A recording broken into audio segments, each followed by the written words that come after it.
Donc, je suis Catherine Aumont, je suis vice-présidente du Corévi en Centre Val-de-Loire et je suis au titre de la représentation des usagers puisque je suis de l'association Aide, je suis volontaire, je suis basée à Chartres et je suis présidente de la région Aide au Centre Val-de-Loire.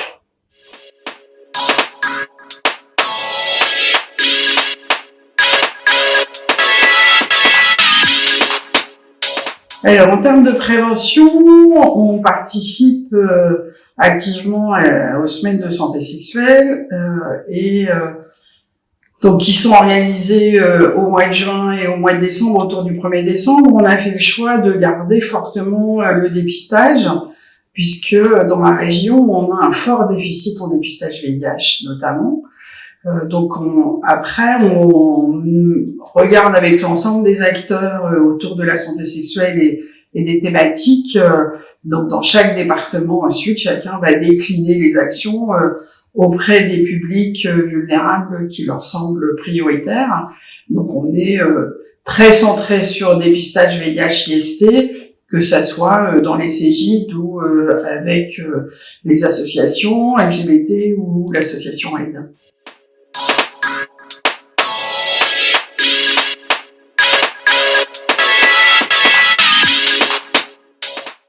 Selon les publics, j'ai envie de dire que les défis sont complètement différents.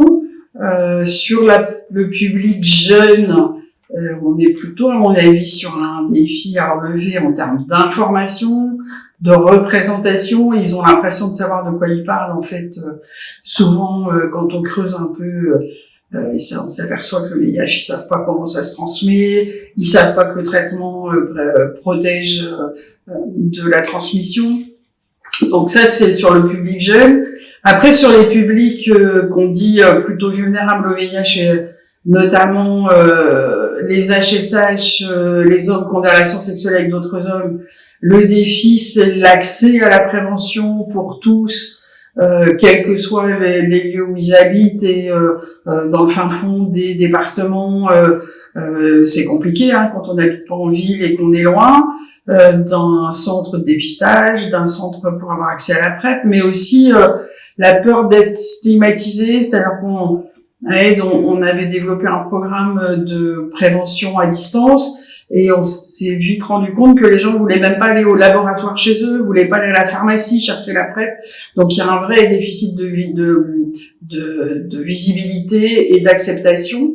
Donc ça, c'est le public des hommes. Et puis le public migrant subsaharien, là, c'est encore d'autres problématiques, là aussi, de stigmatisation et donc et de peur du VIH. Donc il faut aller à leur rencontre, leur expliquer les enjeux et voir avec eux la nécessité, pourquoi est-ce que ce public-là est concerné et l'intérêt de se dépister à la fois pour eux individuellement, mais aussi pour leur communauté d'appartenance.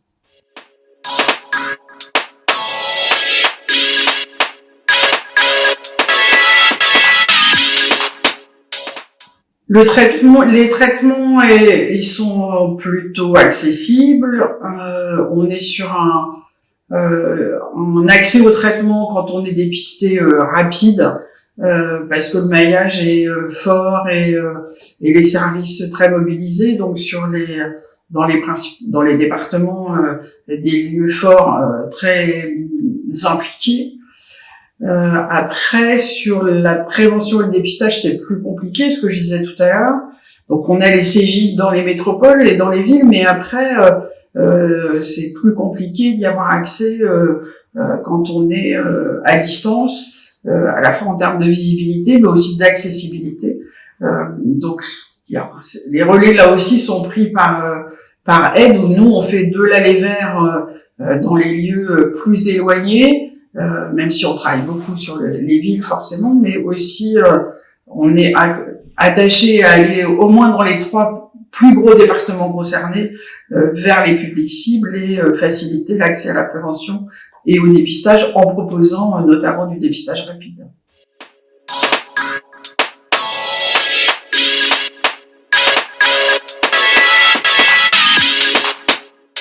Sont essentiels le HPV, Mpox, mais hépatite B aussi parce que c'est un vrai défi.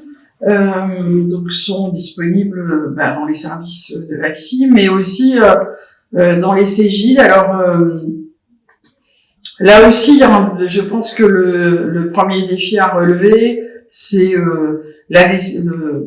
de faire la promotion de la vaccination, de savoir à quoi ça sert, que c'est pas dangereux, que c'est efficace. Donc c'est le premier niveau d'information, parce que la population française est quand même très défiante vis-à-vis des vaccinations sans raison. Et HPV, on est largement en retard. Donc voilà, le premier niveau, c'est de l'information, et puis après la disponibilité. Alors sur Mpox, là je sais pas trop comment ça va tourner ou comment ça craindre que l'épidémie reprenne. Donc je pense qu'il va falloir qu'on se remobilise sur l'accès à la vaccination pour cet été en prévision des Jeux Olympiques. Apparemment, ça a l'air d'être une problématique qui va réémerger.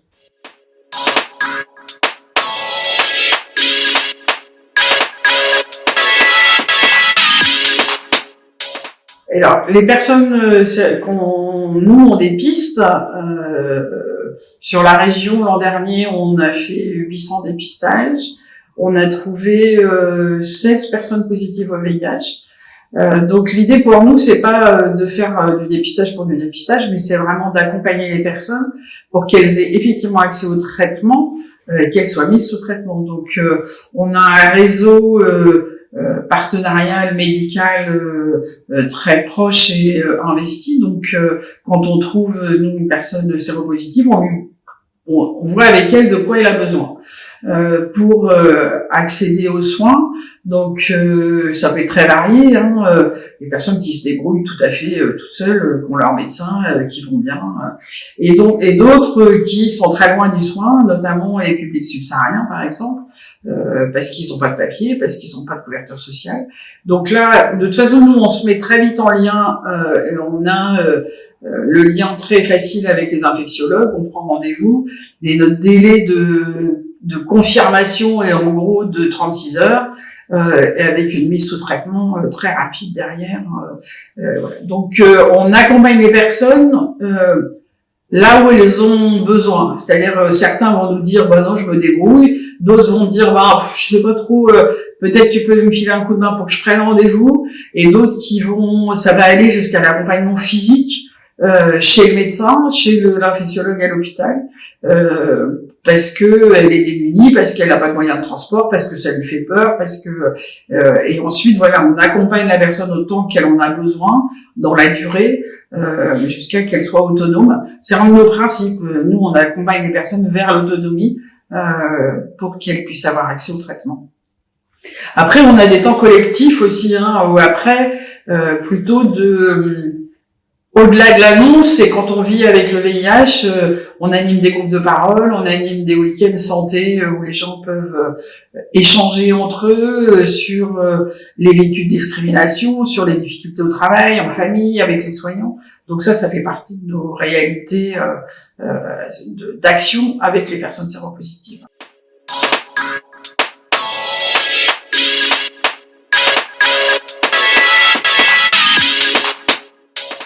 Ce qui reste prégnant, c'est le déficit de dépistage.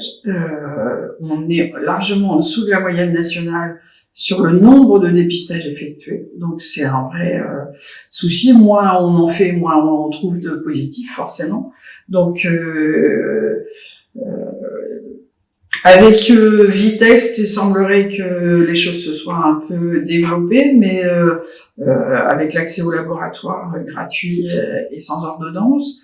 En tous les cas, il faut aller sur tous les domaines, que ça soit le CJ, les médecins traitants, les labos, les associations, avec toute la politique de aller vers pour proposer le plus largement possible du dépistage, qui est le meilleur moyen d'arrêter les chaînes de contamination de toutes les IST.